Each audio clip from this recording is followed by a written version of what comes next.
Welcome to NML news channel. 50 మంది paramedical విద్యార్థులపై లైంగిక వేధింపులు. సెల్ ఫోన్లో విద్యార్థుల శరీర భాగాలు ఫోటోలు తీసి వారికే పంపి బ్లాక్మెయిలింగ్ పాల్పడుతున్న బయోకెమిస్ట్రీ ల్యాబ్ అటెండర్ కళ్యాణ్ చక్రవర్తి. కళ్యాణ్ చక్రవర్తికి మరో 3 ల్యాబ్ టెక్నీషియన్స్ సహకారం.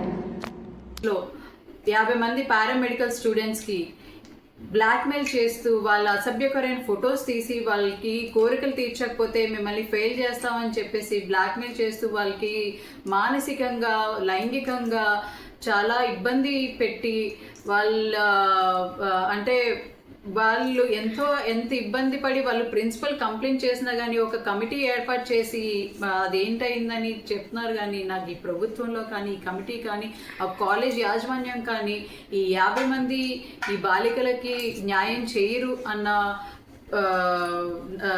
ఇదైతే ఖచ్చితంగా కనిపిస్తుంది. ఈ మహిళలు ఈ 50 మంది బాలికలనే కాదు, ఈ మహిళలకి జరుగుతున్న వరుస దాడులు చూస్తే మన రాష్ట్రం ఇంకో వెస్ట్ బెంగాల్ అవుతుందన్న డౌట్ కూడా లేదు. ఇంత అంటే రాను ఇంత దారుణమైన కీచకులు మన రాష్ట్రంలో తయారవుతూ మనం ఇంతలా దిగజారిపోతున్నాం. మహిళలకి రక్షణ కల్పించలేకపోతున్నాం. ఒక ఆడపిల్లని కనాలంటేనే భయం వేసేటట్టుగా మన రాష్ట్రం తయారవుతుంది.